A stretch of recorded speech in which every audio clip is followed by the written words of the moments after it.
القرآن يوحدنا لطريق الخير يوجهنا الله تعالى أنزله ورسول الله معلمنا.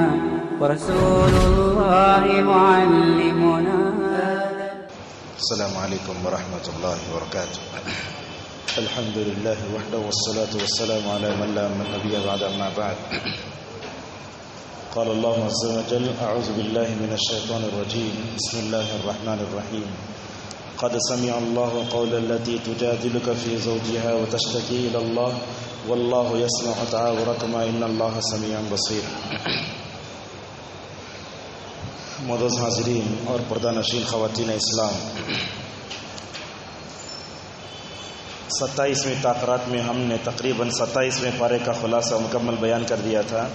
آج کے درس میں انشاءاللہ 28ویں پارے کا پورا خلاصہ بیان کریں گے، اور ہمارے پاس 2 پارے رہ جاتے ہیں. انشاءاللہ کل آخری تاخرات میں دونوں پاروں میں جو اہم باتیں ہوں گی انشاءاللہ وہ آئیں گے.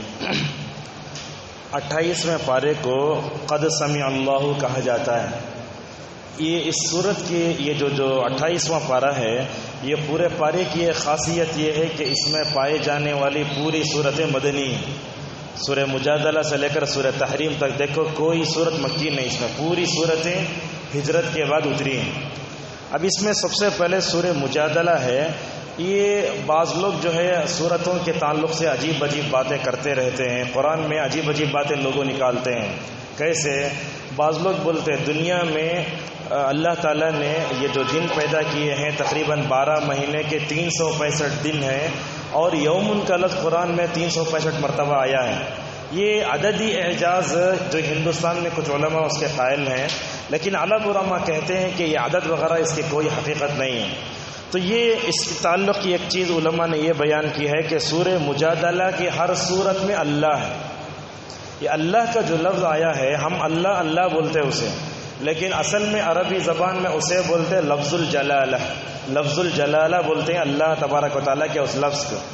اب آئیے اس صورت میں اللہ تبارک و تعالیٰ کیا فرماتے ہیں. مجادلہ کا معنی بحث کرنا، جھگڑا کرنا. اصل میں اس کی ابتدائی آیتوں کا شان نزول جو ہے اکثر مفسرین نے بیان کیا ہے، وہ یہ: اللہ کے نبی صلی اللہ علیہ وسلم کے زمانے میں ایک صحابی تھے جن کا نام تھا حضرت اوس بن صامت رضی اللہ عنہ. ان کی بیوی تھی خولہ. بعض روایتوں میں ان کا نام آیا خولہ بنت مالک، بعض نے کہا کہ یہ خولہ بنت ثعلبہ تھی، لیکن ثعلبہ کا نام زیادہ علامہ ابن کثیر نے راجح قرار دیا ہے. جاہلیت میں جو ہے اسلام لانے کے بعد انہوں نے ایک واقعہ پیش آیا. اوس بن صامت انصاری رضی اللہ عنہ نے اپنی بیوی سے زہار کر لیا. علماء سمجھتے زہار کیا ہے، لیکن عام آدمی نہیں جانتا زہار کسے بولتے. عربی زبان میں ظہرن کہتے ہیں پیٹ کو، بطنن کہتے ہیں پیٹ کو، ظہر بولتے پیٹ. تو کیا کیا اوس بن صامت رضی اللہ عنہ نے اپنی بیوی سے کہا کہ تم میری ماں کی پیٹ کی طرح ہو. یعنی اپنی بیوی سے یہ کہہ دیا کہ تم میری ماں کی پیٹ کی طرح ہو. تو یہ میری ماں کی پیٹ کی طرح اگر کوئی شوہر اپنے بیوی کو بول دیا، جاہلیت میں وہ طلاق واقع ہو جاتی تھی. وہ اس کے لیے حرام، وہ اس کے لیے حرام. ایسا ہو جاتا تھا. اگر کوئی اپنی بیوی سے کہے کہ تیری پیٹ میری ماں کی پیٹ کی طرح ہے، اگر کہہ دے تو چونکہ ماں کا کھلواڑ ہوا نا یہ، ویسے کیا طلاق واقع ہو جاتی تھی اور وہ عورت اپنے شوہر کو چھوڑ کے اپنے میکے کو چلے جاتی. ایسا واقعہ پیش آیا. تو جاہلیت میں چونکہ طلاق واقع ہو جاتی تھی تو حضرت خولہ رضی اللہ عنہ بھاگتی ہوئی نبی کریم صلی اللہ علیہ وسلم کے پاس آئیں اور آ کر کہنے لگی: یا رسول اللہ، میرے شوہر نے مجھ سے کہا ہے کہ تم جو ہے میری ماں کی پیٹ کی طرح ہو، جاہلیت میں طلاق واقع ہو جائے اب کیا ہوگا؟ اللہ کے نبی صلی اللہ علیہ وسلم نے فرمایا: خولہ ذرا انتظار کرو، یہ میرے زمانے میں پایا جانے والا نیا واقعہ ہے. جاہلیت میں طلاق واقع ہوتی تھی، آسمان سے آنے والی وحی کا انتظار کرو. اللہ کے نبی جواب نہیں دے سکتے تھے، تو اللہ کے نبی صلی اللہ علیہ وسلم نے خولہ کو انتظار کرنے کے لیے کہا تو خولہ نے انتظار کیا. اچھا، اور ایک بات آپ یاد رکھیں، وحی ہر بیوی کے بستر میں نہیں آتی تھی. وحی کہاں آتی؟ اللہ کے نبی پر جب وحی آتی عائشہ کے باری میں، عائشہ کے کمرے میں، عائشہ کے بستر پر ہی آتی تھی. اللہ کے نبی کسی دوسری بیوی کے پاس وہی نہیں آتی. یہ اللہ کے نبی نے نبی کی بیویوں میں عائشہ کو یہ امتیاز حاصل تھا. عائشہ کا کمرہ، عائشہ کی بیوی، عائشہ کا بستر، لحاف، جب آپ صلی اللہ علیہ وسلم عائشہ کے بستر میں ہوتے وہی آتی تھی، ورنہ دوسری بیویوں کے بستر میں ہوتے وہی نہیں آتی تھی. یہ علامہ ابن کثیر رحمۃ اللہ نے واقعہ ذکر کیا ہے. تو عائشہ کہتی ہیں میں باہر سے دیکھ رہی تھی اللہ کے نبی صلی اللہ علیہ وسلم جو کمرے کے اندر ہیں کچھ بات کرے جیسا معلوم ہوا، اصل میں کیا وہی آئی. جبرائیل علیہ السلام وہی لے کر آئے تو اللہ تبارک و تعالیٰ نے یہ آیتیں اتاری. کیا فرمایا؟ اے محمد صلی اللہ علیہ وسلم، تمہارے زمانے میں ایک مرد عورت نہیں جو بات یا آپس میں اپنی بیوی کو ماں کہنا یہ سن لیا ہے، اور یہ بڑی غلط بات ہے. کوئی آدمی اپنی بیوی کو ماں نہیں کہہ سکتا. اللہ تعالیٰ اس کے بارے میں کہتا ہے منکرا من القول وزورا، یہ جھوٹی بات ہے. کوئی آدمی اپنی بیوی کو ماں نہیں کہہ سکتا، یہ جھوٹی بات بھی ہے، منکر بھی بات ہے. اچھا ٹھیک ہے، کوئی آدمی اپنی بیوی سے یہ کہے کہ تو میری ماں کی پیٹھ کی طرح ہے، تو یا تو میرے ماں کے پیٹ کی طرح ہے. قرآن نے اس کو بڑے اچھے انداز سے سمجھایا کہ اس میں تمہاری بیوی کی نہیں، تمہارے ماں کی توہین، اور ماں کی توہین کو اسلام کبھی برداشت نہیں کرتا. ماں کی عزت چلی جائے، ماں کی توہین قابل برداشت نہیں ہے. اسی لیے اللہ تعالیٰ نے اس صورت میں بتایا کہ تم نے اپنی بیوی سے کہا کہ تم میری ماں کی پیٹھ کی طرح ہو. جب تک تم 3 کفارے میں سے ایک کفارہ نہیں دیتے اپنی بیوی کے پاس جا کر جمع نہیں کر سکتے. شریعت نے قانون بنایا. سب سے پہلے کیا کیا؟ یہ غلام آزاد کرو. کتنا بھاری ہے. دوسرا 2 مہینے کے لگاتار روزے رکھنا، بیچ میں چھوڑنا ہی نہیں. دیکھو ماں کی کتنی اہمیت ہے اسلام میں. ماں سے کھلواڑ کیا تو یہاں 2 مہینے کے لگاتار روزے رکھو. 2 ہو گیا. تیسرا اگر یہ 2 کام نہیں کر سکتے تو 60 فقیروں کو کھانا کھلاؤ. یہ 3 کرو. اللہ تبارک و تعالیٰ نے خولہ سے کہا جا کر اوس سے کہو کہ یہ جو ہے جا کر جب تک تمہارے شوہر ان میں سے کوئی یہ کام نہیں کر لیتے تمہاری بیوی تمہارے قریب نہیں آنا. بہرحال اس واقعے سے بتایا گیا کہ کوئی بھی آدمی اپنی بیوی سے یہ نہیں کہنا چاہیے کہ تم میری ماں کی طرح لگ رہی ہے، ماں کی پیٹ کی طرح لگ رہی ہے، ایسا نہیں کہنا چاہیے. اللہ تبارک و تعالیٰ نے اس واقعے کے ذریعے جہاں ماں کی اہانت کو جو ہے یہ کیا تو وہاں اونچا اٹھایا کہ ماں کے کھلواڑ نہیں ہونا چاہیے. اس کے بعد اللہ تبارک و تعالیٰ نے اور ایک بات بتائی، جو لوگ اللہ اور اس کے رسول صلی اللہ علیہ وسلم سے جو ہے ٹکر لیتے ہیں دنیا اور آخرت میں ذلیل ہو جائیں گے. جو بھی اللہ سے ٹکر لیتا ہے، اللہ کے نبی سے ٹکر لیتا ہے، دنیا میں سکون زندگی نہیں گزار سکتا. اس کے بعد اور ایک اہم چیز ہے عقیدے کی. اللہ تعالیٰ کے بارے میں ہمارا عقیدہ ہے کہ اللہ عرش پہ. ہمارا سلفی عقیدہ قرآن میں 7 جگہ یہ آیت آئی ہے الرحمن علی العرش استوى. اللہ تعالیٰ کہاں ہے؟ عرش پر ہے. عرش پر مستوی ہمارا یہ عقیدہ ہے. ایک درس میں ہم نے جو ہے سبقت لسانی تو شاید ہم نے یہ کہہ دیا کہ اللہ عرش پہ بیٹھا ہے، تو کچھ مسلیوں نے لے کر اس کو ہنگامہ کھڑا کیا کہ مولوی صاحب جب تقریر کرتے ہیں تو غلط الفاظ بول دیتے ہیں.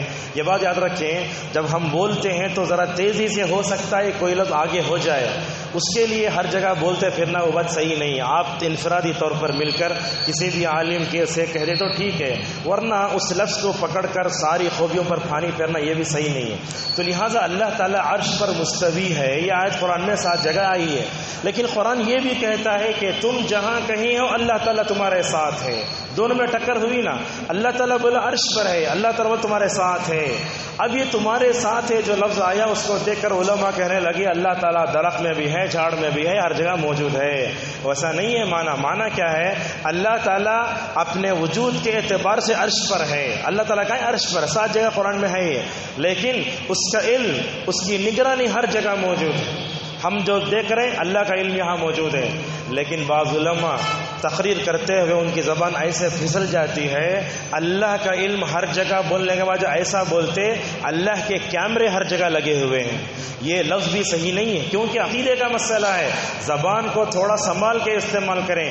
یقیناً کیمرے کی پیدائش اللہ تعالیٰ کے جو ہے اللہ تعالیٰ کی بنائی ہوئی عقل کے مطابق ہی میں ہوتی ہے، لیکن یہ نہیں بول سکتے کہ اللہ کے کیمرہ لگا ہوا ہے. ایسے الفاظ استعمال کرنے سے علماء کو پرہیز کرنا چاہیے. تو اللہ تعالیٰ یہ کہتا ہے کہ اللہ تعالیٰ تمہارے ساتھ ہے. کیسا ہے؟ یعنی علم اس کا موجود ہے. اچھا، اللہ تعالیٰ جو ساتھ ہوتا ہے اس کے 2 یہ ہیں. اللہ تعالیٰ ہر ایک کے ساتھ ہے. دنیا میں کس کے ساتھ ہے؟ برے لوگوں کے ساتھ بھی ہے, اچھے لوگوں کے ساتھ بھی ہے, ہر جگہ ہے اس کا علم. لیکن اللہ تعالیٰ خاص لوگوں سے بھی رہتا ہے. کون کون؟ اللہ فرماتا ہے ان اللہ مع الصابرین, صبر کرنے والوں کے ساتھ. سورۃ النحل کے آخر میں کہا ان اللہ مع الذین اتقوا والذین هم محسنون, اللہ تعالیٰ متقیوں کے ساتھ میں رہتا ہے, احسان کرنے والوں کے ساتھ رہتا ہے. تو اللہ تعالیٰ کی معیت کو سمجھنے کی ضرورت ہے.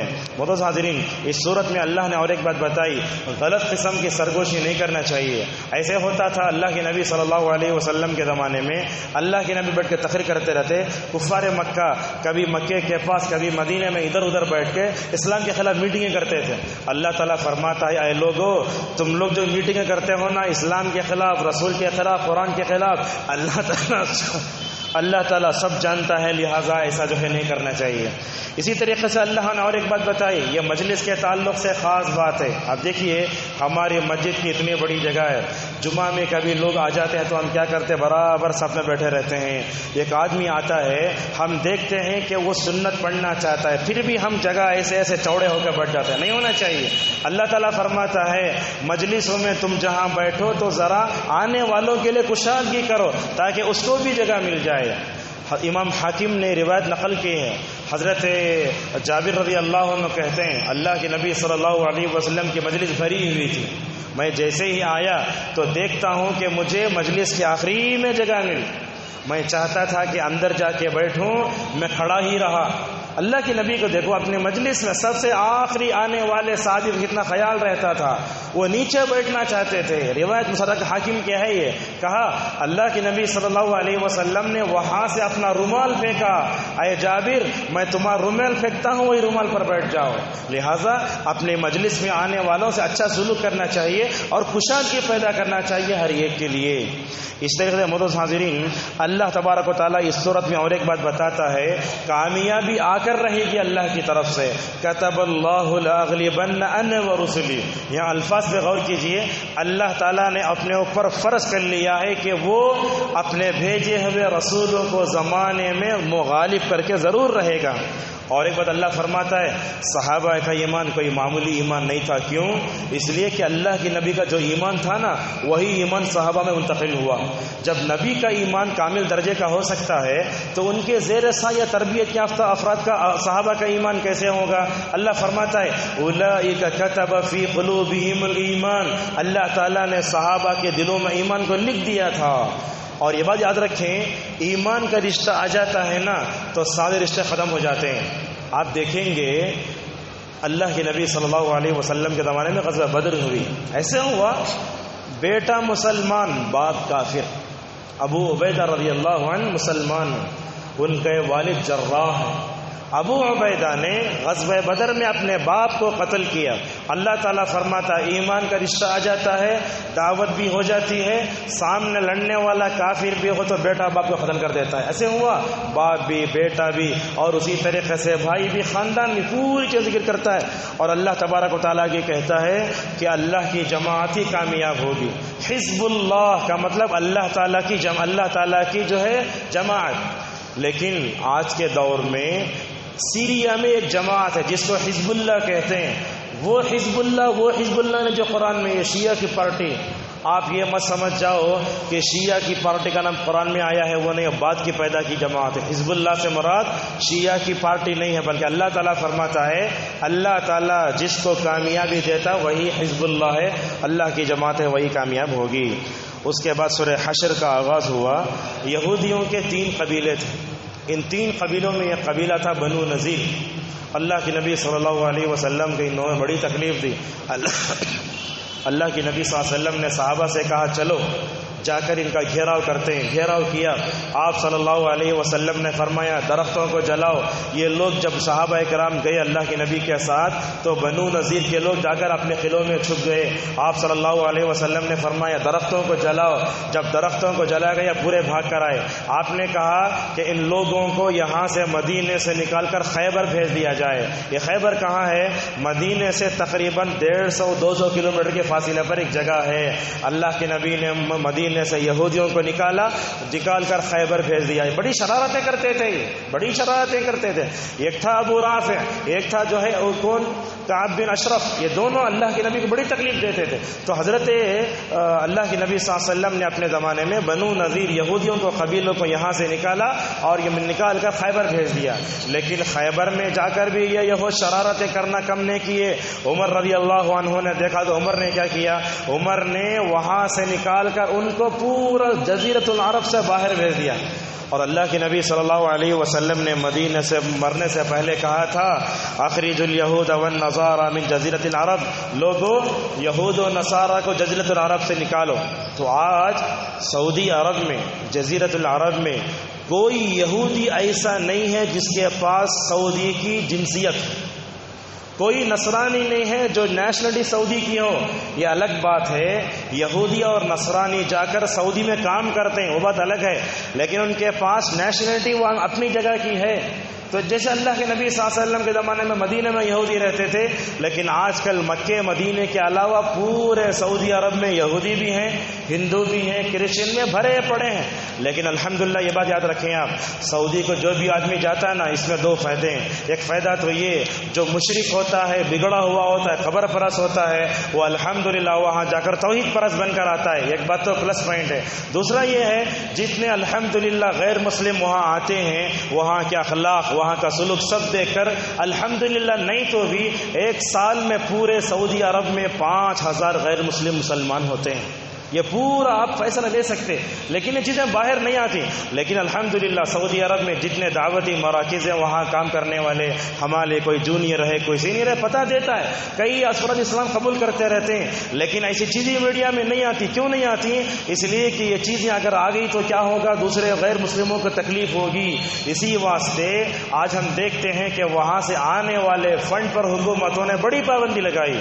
ایک وقت وہ تھا, پہلے سعودی عرب سے ادھر سے بڑے فنڈ تھے, لیکن اس کے بعد حالات ایسے ہوئے, مکمل طور پر ان پر پابندی لگا دی گئی. محترم حاضرین, اس صورت میں اللہ نے اور ایک بات بتائی. ایک ہے مال غنیمت, جو جنگ کرنے کے بعد مال آتا ہے. مثلا مسلمان کفار کی جنگ ہو رہی ہے, مسلمان جیت گئے, کافر ہار گئے, تو کیا ہوتا ہے, کافروں کا پورا مال مسلمانوں کو آ جاتا ہے. اسے بولتے ہیں مال غنیمت. اور ایک ہوتی ہے مال فے. مال فے کا مطلب یہ ہوتا ہے لڑے بغیر مال آ جانا. تو اللہ تبارک و تعالیٰ کہتا ہے کہ لڑے بغیر جو تو مال آ جاتا ہے نا, یہ اللہ کا حصہ ہے, رسول کا حصہ ہے, اور اس میں فقراء و مساکین کا مکمل طور پر حصہ ہے. بہرحال بات لمبی ہوئی, اللہ آگے فرماتا ہے. یہ سورہ حشر کا آخری رکوع عموماً نماز میں پڑھا هو اللہ الذی لا الہ الا هو پڑھا جاتا ہے. اللہ اس میں ایک بات فرماتا ہے, لو انزلنا هذا القرآن على جبل لرأيته خاشعا متصدعا من خشیۃ اللہ. اے محمد, یہ قرآن کو تم پہاڑوں پر نازل کرو گے نا, تو کیا ہوگا, پہاڑ بھی اس کی عظمت کو برداشت نہیں کرے گا. اہل علم نے لکھا ہے, کبھی کبھی ایسے ہوتا ہے, نہ ہوا ہے نہ بارش ہے. یہ نقطہ سنیے, نہ ہوا ہے نہ بارش ہے. کبھی کبھی ایسے ہوتا ہے, اللہ کی عظمت سے اوپر رہنے والی چٹان اچانک گر کر نیچے آ جاتی ہے. کیا اللہ کی عظمت سے آنے والی چیزیں علماء نے سب لکھا ہے. تو قرآن ایسی کتاب ہے جس کی عظمت کو پہاڑ نہیں برداشت کر سکتا, لیکن اس قرآن کو انسان نے لیا نا, لیکن ہم نے اس کا اثر قبول نہیں کیا, اس کی عظمت کا ہم نے اعتراف نہیں کیا. محترم حاضرین, اس کے بعد سورہ ممتحنہ شروع ہوئی. ممتحنہ میں کیا ہے, ایک واقعہ لمبا ہے. اللہ کے نبی صلی اللہ علیہ وسلم کے ایک صحابی تھے جن کا نام تھا حضرت حاطب بن ابی بلتع رضی اللہ عنہ. انہوں نے کیا کیا, مکے والوں کو خط لکھا تھا. اصل میں اللہ کے نبی صلی اللہ علیہ وسلم جب بھی جنگوں میں جاتے نا, کسی کو نہیں بتاتے جانے والے ہیں, بلکہ اس جنگ میں کیا اللہ کے نبی نے کسی کو نہیں بتایا. لیکن حاطب بھی بلتع بدری صحابی تھے. انہوں نے کیا کر دیا, چونکہ ان کے بیوی بچے مکے میں تھے, انہوں نے وقت سے پہلے مکے والوں کو خط لکھ دیا, اللہ کے نبی صلی اللہ علیہ وسلم دیکھو مکے کو آنے والے ہیں. اللہ کے نبی کو معلوم ہو گیا. یہ خط کیا کیا, حاطب بن بلتع نے یہ خط لکھ کر ایک عورت کے پاس بھیجا, تم چھپ کر جا کے ہمارے گھر والوں کے پاس دے کر آ جاؤ. اللہ تعالیٰ نے وحی کی روشنی میں نبی کریم صلی اللہ علیہ وسلم کو بتا دیا. تو اللہ کے نبی صلی اللہ علیہ وسلم نے حضرت علی کو بھیجا, جاؤ علی, ایک عورت حاطب بن بلتع کا خط لے کر جا رہی ہے, روض خاف پر پہنچی, جگہ کا نام ہے یہ, جا کر پکڑ کر لاؤ. علی نکلے تو دیکھتے ہیں عورت, اس کے پاس خط ہے. جا کر پوچھنے لگی, عورت تمہارے پاس خط ہے؟ وہ بولنے میرے پاس خط نہیں. کون آدمی بتائے گا, تو علی رضی اللہ عنہ نے کہا دیکھ سچ بول، تیرے پاس جو خط ہے نا، اگر تو خط نہیں دیتی تجھے ننگا کر دیتے ہیں. دھمکی دی، خط دے دیا، لے کر آ گئے. تو اللہ کے نبی صلی اللہ علیہ وسلم نے حاتب بن ابی بلتع کو بلا کر پوچھا، اے حاتب تم نے خط کیوں لکھا؟ ہمارے مکہ جانے کی خبر تم نے وقت سے پہلے اہل مکہ کو کیوں دی؟ تو حاتب نے کہا یا رسول اللہ میرے بیوی بچے وہاں تھے، میں نے اپنے بیوی بچوں کی خاطر وہ لکھا تھا. تو اللہ کے نبی صلی اللہ علیہ وسلم نے خاموش کہہ دیا چونکہ بیوی بچوں کا معاملہ تھا.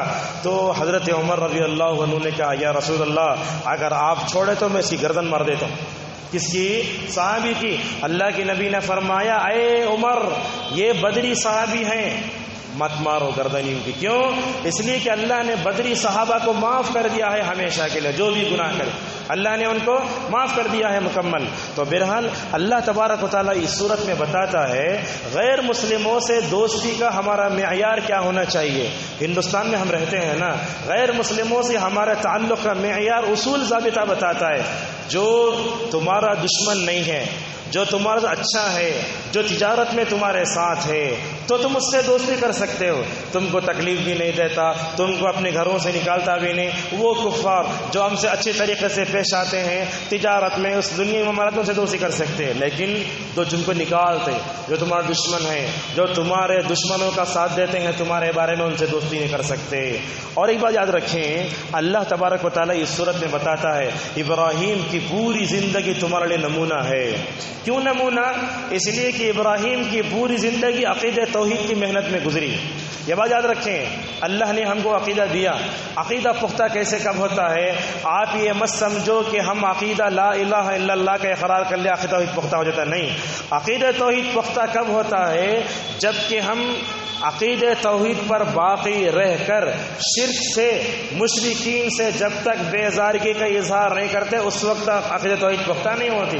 اسی لیے حضرت ابراہیم بار بار کہتے جن بتوں کو تم پوج رہے ہو ہم اس سے مکمل طور پر بیزار ہیں. بہت حاضرین، اللہ تبارک و تعالیٰ نے اس صورت میں اور ایک بات بتائی. ہندوستان میں ہم رہتے ہیں، دنیاوی اعتبار سے، تجارتی اعتبار سے غیر مسلم دوستی کر سکتے ہیں، لیکن جہاں تک دین کا معاملہ ہے، عقیدے کا معاملہ ہے، کسی سے کوئی دوستی نہیں کر سکتے. تو اس میں اس ہندوستان میں رہتے ہوئے ہمیں ایک کام کرنا ہے. وہ کیا؟ اپنے اخلاق و کردار کو ایسے بنانا ہے کہ ہمارے اپنے اخلاق و کردار کو دیکھ کر غیر مسلم مسلمان ہو جائیں. لیکن ہمارے پاس وہ نہیں ہے. کیسے؟ ابو بکر رضی اللہ عنہ ایک دن مکے سے نکلنے لگے، جانے لگے. ابن الدغنہ ایک بڑا سردار تھا، وہ آ کر کیا کہنے لگا، ابو بکر کہاں جا رہے ہو؟ تو ابو بکر نے کہا تم نے اور سارے مکے والوں نے ہمیں اتنا ستایا کہ ہم مکہ چھوڑ کر جا رہے ہیں. نہ اذان ہو رہی ہے، نہ نماز کی جو ہے ہمیں جو ہے تہدید ہو رہی ہے، نہ اسلام پر عمل کرنے کے لیے ہمارے لیے آسانی ہے. اس وقت ابن الدغنہ نے کھڑے ہو کر ابو بکر کے سامنے کہا اے ابو بکر تم اپنی مرضی سے مکے کے باہر نہیں جا سکتے اور کوئی بھی آدمی تم کو مکے کے باہر کر بھی نہیں سکتا. دیکھو ابو بکر کے اخلاق و کردار کا کیسے اثر تھا اس کافر و بادشاہ، اس کافر آدمی پر. وہ کہہ رہا ہے تم جیسے آدمی اپنی مرضی سے بھی جا نہیں سکتے اور مکے کا کوئی آدمی انشاءاللہ تم کو باہر کر بھی نہیں سکتا. تم آؤ، میں اپنی پناہ میں لے کر جاتا ہوں، مکے میں رہو. ابن الدغنہ ابو بکر کو مکہ واپس لے جاتا ہے اور کہتا ہے لوگو ابو بکر جیسا آدمی مکے کا بہترین سرمایہ، اس کے اخلاق ایسے ہیں، تم کیسے نکالتے ہو اس کو؟ تو ہم اپنے اخلاق و کردار ایسے بنائیں، اگر کوئی غیر مسلم بھی آ کر نکالتا ہے، دوسری طرف مسلمان آ کر ہم سے یہ کہے کہ ہندوستان کا سب سے بہترین آدمی اس کو یہاں رہنا چاہیے، اس طریقے کے اپنے اخلاق کردار پیدا کرو. اس کے بعد اللہ تبارک اور ایک بات بتائی، اے نبی صلی اللہ علیہ وسلم تمہارے پاس عورتیں آئیں تو بیعت لو. اللہ کے نبی عورتوں سے بیعت کے زبان سے لیتے تھے، زبان سے، شیک نہیں کرنا، یہ کرنا وہ کرنا. لیکن آج ہم دیکھتے ہیں قادیانیوں سے لے کر صوفیوں سے لے کر جتنے پیر مریدی کے جتنے سلسلے ہیں، نعوذ باللہ، پیر کیا کرتا ہے؟ اجنبی عورت کو ہاتھ لگا کے بیعت کرتا ہے. حرام. ہماری عورتیں بھی نعوذ باللہ ان جاہل پیروں کا، مرشدوں کا، عامل و کامل چکر کا شکار ہو رہی ہیں. یوٹیوب پر جاؤ، شرم سے سر جھک جاتا ہے. ایسی ایسی تصویریں، ایسے ایسے مظاہر، انا للہ و انا الیہ راجعون. تو یہ بیعت لینا امیر، زبانی لینا اگر عورت ہے، ہاتھ نہیں لگانا عورت کو. عائشہ رضی اللہ عنہ کہتی ہیں اللہ کے نبی صلی اللہ علیہ وسلم نے اپنی زندگی میں کسی عورت کو ہاتھ نہیں لگایا. اللہ کے نبی ویسے تھے. تو کہیں بھی ہمارے خواتین میں سے بھی پیروں کا جال یا چکروں کا چال یا عاملوں کاملوں کا چکر ہے نا, کبھی ہماری عورتوں کو وہاں نہیں بھیجنا.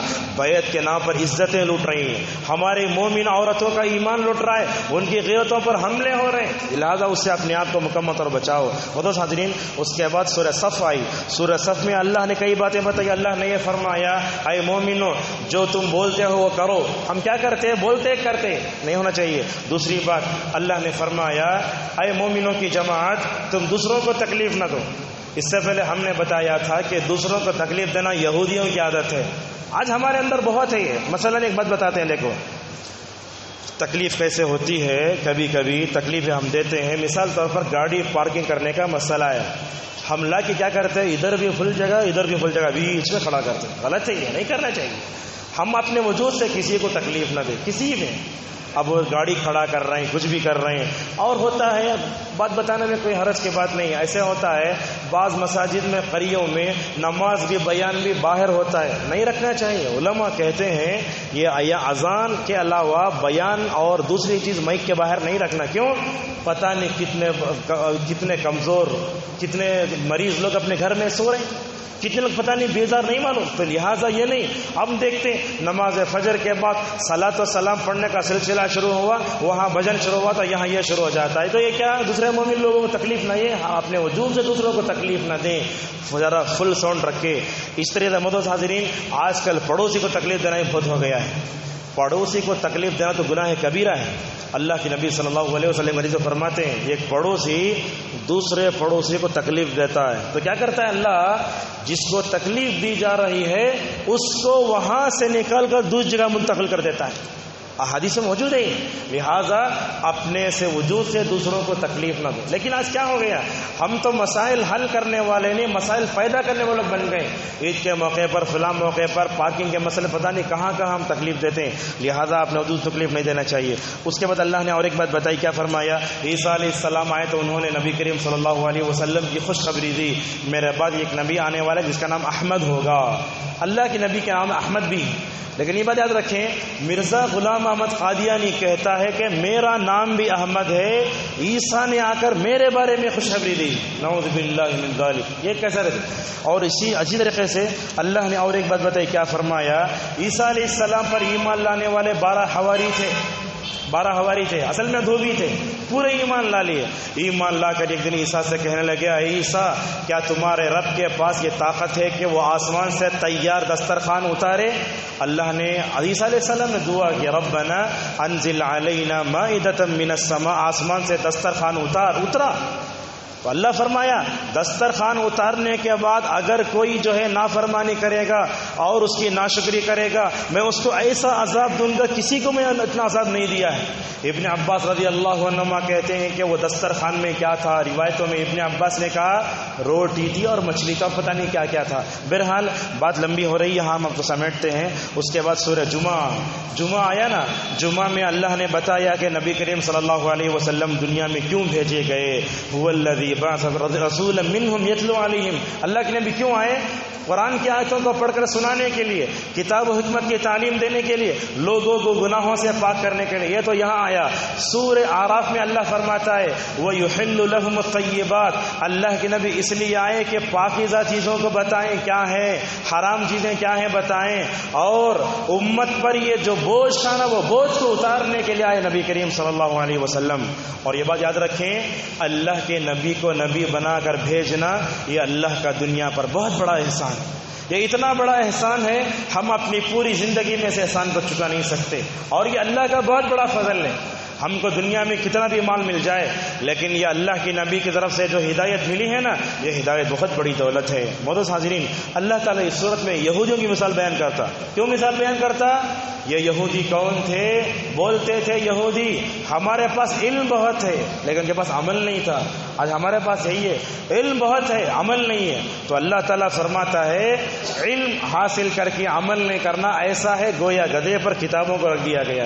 لہٰذا ہر جمعہ امت کو بتایا جا رہا ہے علم حاصل کرنے عمل بھی کرنا چاہیے. اور اللہ تعالیٰ یہی بولتا ہے, یہودی کہتے تھے ہم اللہ کے چہیتے بیٹے ہیں, اللہ کے چہیتے ہیں. اللہ پوچھتا ہے جب تم اللہ کے چہیتے ہو تو اللہ تم کو عذاب کیوں دیتا ہے؟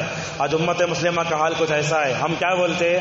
اللہ تعالیٰ ہم کو دنیا کے سب سے بہترین امت قرار دے دیا، لیکن کہیں یہ بولا کیا ہم تم کو ہمیشہ نعمت دیتے رہیں گے، عذاب اس نہیں اتاریں گے؟ یہ بات تو ہے، بڑا عذاب تو نہیں آئے گا، لیکن چھوٹے چھوٹے عذابات جو ہے بار بار آتے رہیں گے. اس کے بعد جو ہے اللہ نے اور ایک بات بتائی جمعہ کے تعلق سے. جمعہ کی دوسری اذان ادا ہوتی نا، اس سے پہلے آ جانا چاہیے. جمعہ کی عموماً کیا ہوتا ہے کہ ہم جو ہے جمعہ کی اذان ہونے کے بعد آتے ہیں. یاد رکھیے جمعہ کے ثواب کو پانے کے لیے کم از کم جمعہ کی نماز کی 1 رکعت ملنا چاہیے. اگر کوئی آدمی ایسے ہے کہ جمعہ کے دن جو ہے امام تشہد میں بیٹھا ہے، ایک آدمی داخل ہوا، وہ ظہر کی 4 رکعت نماز پڑھے گا. کم از کم 1 رکعت ملنا ہو سے، اگر 1 رکعت میں 1 رکعت قضا کر سکتا ہے. لیکن امام تشہد میں ہے، اگر کوئی آدمی آیا تو 4 رکعت نماز پڑھنا، جیسا کہ علماء بیان کرتے ہیں. لہٰذا ہفتے میں 1 مرتبہ جو آتا ہے جمعہ کا اہتمام کرو، جمعہ کا اہتمام کرو. اپنا بزنس صبح 11 بجے بند کر دو، اپنے عورتوں کو بچوں کو لے کر آؤ. کیوں؟ اس لیے کہ جمعہ کے دن ہمارے جسم کے بجائے روح پر اثر ہوتا ہے. اور علماء بولتے ایک جمعہ پڑھنے کے بعد روح پر اتنا بہترین اثر ہوتا ہے، وہ سکون، وہ اثر، وہ نور اللہ تعالیٰ آنے والے جمعہ تک ہمارے اندر باقی رکھتا ہے.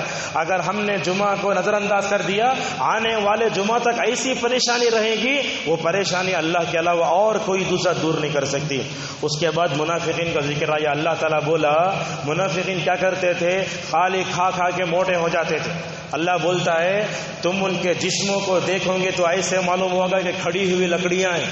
آج ہمارا حال بھی ایسے ہے، کھا کے موٹے تگڑے ہو جاتے، لیکن ہمارے دلوں میں ایمان بھی نہیں اور ہمارے اندر روحانی تربیت بھی نہیں. تو ہم اپنے بچوں کو کھلا کھلا کے موٹا کر دیے تو اللہ کے پاس ان کی جو ہے حساب مچھر کے پر کے برابر بھی نہیں ہوگی. لہٰذا ہم روحانی تربیت کریں اور دعاؤں کے ذریعے ان کی درست کریں. اور اللہ تعالیٰ اور ایک بات آگے فرماتا ہے کہ ایک آدمی کو موت دی جا رہی ہے، موت آ رہی ہے. موت دینے سے پہلے وہ بولتا پروردگار ذرا تو مجھے مہلت میں صدقہ و خیرات کرتے. اچھا چاہے تو وہ بول سکتا نماز پڑھتے، چاہے تو وہ دوسرا، لیکن صدقے کی بات کیوں بولتا؟ علماء کہتے ہیں مرنے والا صدقے کی تمنا اس لیے کر رہا ہے کہ وہ مرتے ہوئے صدقہ کیا تو اس کا ثواب ملے گا، اور مرنے کے بعد وہ صدقے کا ثواب ملتے رہے گا. اس واسطے صدقے کے تڑپ رہا ہے. اس لیے اللہ کے نہیں بولتے لوگوں کھجور آدھا دے کر بھی اپنے آپ کو جہنم کی آگ سے بچاؤ. اس کے بعد سورہ تغابن آیا، اس میں اللہ نے بتایا کہ تغابن دھوکے کا دن، ہار جیت کا دن ہے. اور اس وقت اللہ نے بتایا کہ اگر ہم نے اپنے بیوی بچوں کی صحیح تربیت نہیں کی تو بیوی بچے ہمارے دشمن بن جاتے ہیں. سورہ طلاق آئی، طلاق کا مسئلہ آیا تو ہمیں آپ کو ایک بات بتاتے ہیں. ہندوستان میں آج کل تو طلاق کے مسئلے میں بڑی باتیں ہو رہی ہیں. غیر مسلم طلاق کے بارے میں بحث کرتا ہے. یہ دیکھیں ہندوستان سیکولر ملک ہے، ہر ایک آدمی کو اپنے اپنے مذہب پر عمل کرنے کی آزادی ہے. بھلا بتاؤ آج تک مسلمانوں نے غیر مسلموں کے مذہبی چیزوں میں کبھی دخل نہیں دیا، لیکن مسلمان اور اسلام اتنا مفت بن گیا ہے. آج غیر مسلم عورتیں اٹھ کر پارلیمنٹ میں کھڑی ہو کر قرآن کی آیت کا حوالہ طلاق کے بارے میں بحث کر رہے ہیں. تو ان لوگوں کو کیا ضرورت ہے طلاق کے بارے میں بحث کرنے کی؟ ایک تو یہ، دوسرا یہ طلاق کے مسائل ایسے ہیں آج امت میں 2 پلیٹ فارم آ گئے ہیں. ایک گروہ بولتا 3 مجلس کی 3 طلاق 3، اور ایک بولتا 1. اس مسئلے نے امت کو بہت بانٹ کے رکھ دیا ہے. ہم آپ کو بتاتے ہیں طلاق حل کا کیا ہے. شوہر بیوی میں اختلاف ہو گیا تو اگر شوہر بیوی کو برداشت نہیں کر رہا تو اس کا آخری حل طلاق. بس یہی ہے. طلاق ایک ناپسندیدہ چیز ہے. اگر شوہر اپنی بیوی کو نہیں سنبھال رہا تو طلاق دے دے، اور جو ہے بیوی اگر اپنے شوہر کو نہیں برداشت کر رہے تو اس کا آخری حل خلا ہے. بس اتنا ہی ہے. یہ بات یاد رکھیں، دنیا میں کوئی بھی عورت اپنے شوہر سے بغیر کسی سبب کے طلاق کا مطالبہ نہیں کر سکتی. شوہر اچھا ہے، نانت کا سب دے رہا ہے، اس کو اچھا رکھا ہے، کپڑے پہنا رہا ہے، یہ تو کر رہا ہے، لیکن بولتا تم مجھے طلاق دے دو. اللہ کے نبی صلی اللہ علیہ وسلم نے ان عورتوں سے کہا جو عورت اپنے شوہر سے بغیر سبب کے طلاق کا مطالبہ کرتی ہے جنت کی خوشبو تک نہیں پائے. بڑی وعید اللہ کے نبی صلی اللہ علیہ وسلم نے سنائی. آج کتنا ایسا ہوتا ہے کہ بغیر سبب کے جو ہے مکمل طور پر. اور یہ بات یاد رکھیں، طلاق دینے والا طلاق سے پہلے علماء سے مسائل رجوع کرے. طلاق حالت حیض میں نہیں دیتے. جب عورت پاک ہوتے طلاق دیتے.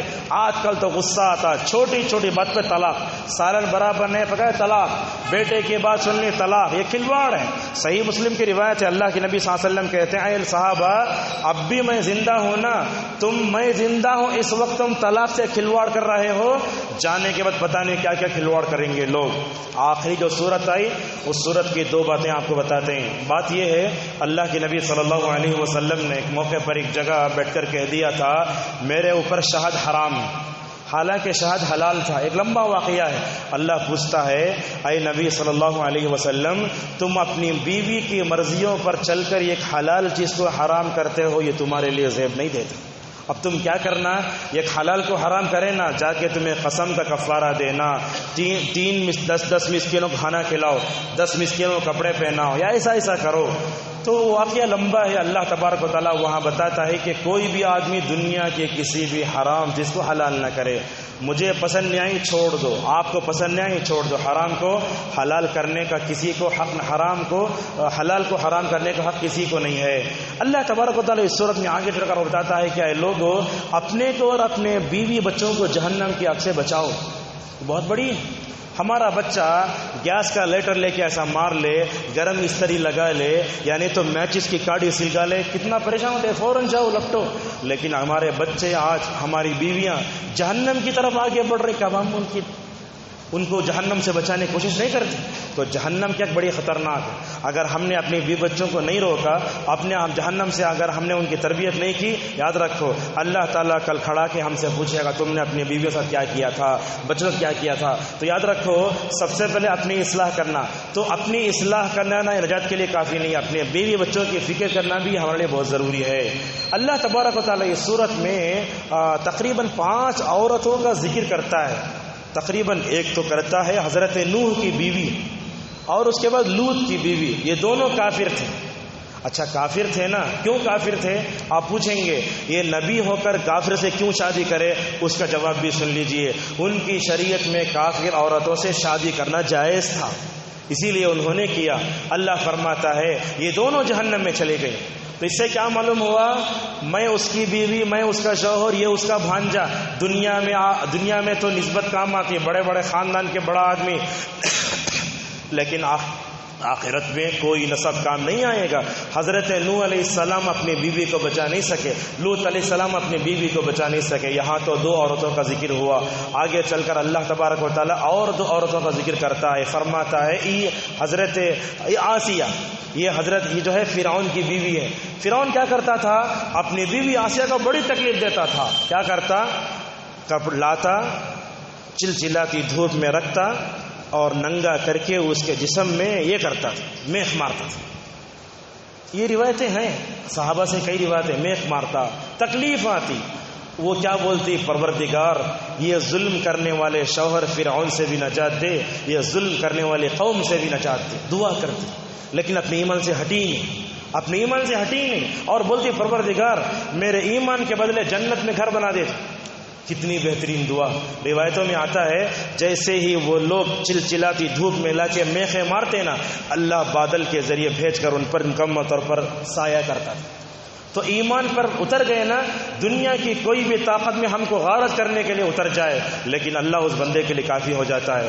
تو حضرت آسیہ رضی اللہ عنہا کے بارے میں نبی کریم صلی اللہ علیہ وسلم نے فرمایا کہ دنیا کی یہ با کمال خواتین میں سے ہیں، یا 4 خواتین میں سے ایک ہیں، لیکن ہمارے سٹی میں یہ بات مشہور ہے، قیامت کے دن اللہ مریم کی شادی، آسیہ کی شادی رسول اللہ سے کرتا، بلکہ وہ روایت صحیح نہیں ہے۔ اللہ کے نبی کی جو بیویاں دنیا میں وہی بیویاں ہیں، نہ آسیہ سے آپ کی شادی ہوگی نہ مریم سے شادی ہوگی، وہ روایت مرسل ہے اور مرسل روایت ضعیف ہے۔ اور آگے اللہ تعالیٰ مریم کا ذکر کرتا ہے، مریم جنہوں نے اپنی شرمگاہ کی حفاظت کی۔ اچھا اللہ تبارک و تعالیٰ سورہ تحریم کے آخر میں حضرت مریم کا ذکر کیوں کرتا ہے، اس کی کتنی باریک پلک پلک لوگوں نے بیان کی۔ علامہ القیم رحمۃ اللہ علیہ کہتے ہیں اللہ تبارک و تعالیٰ نے یہاں مریم کا تذکرہ کر کے حضرت عائشہ رضی اللہ عنہا سے کہا، اے عائشہ تمہارے اوپر منافقین بدکاری کا الزام لگاتے نا، تم مریم کا قصہ پڑھ کر اپنے آپ کو تسلی بخشو، اس لیے کہ مریم علیہ السلام کو بھی یہودیوں نے کہا کہ تم یہ زنا کی بیٹی، اور اس سے جو پیدا ہوا زنا کا بچہ ہے. اللہ تعالیٰ مریم کا قصہ بیان کر کے عائشہ رضی اللہ عنہ کو تسلی بخشتا ہے. بہرحال درس تھوڑا سا لمبا ہوا, ہم معذرت سے ہم یہ درس کو روکتے ہیں. اور ہمارے پاس 2 پارے ہیں, انشاءاللہ 1.5 گھنٹے سوا گھنٹے میں پورا بیان کرنے کی کوشش کریں گے. اللہ تبارک و تعالیٰ سے ہماری دعا ہے جو کچھ سے نہیں ہو اس پر ہم عمل کرنے توفیق عطا فرمائے. وآخر دعوانا الحمدللہ رب العالمین.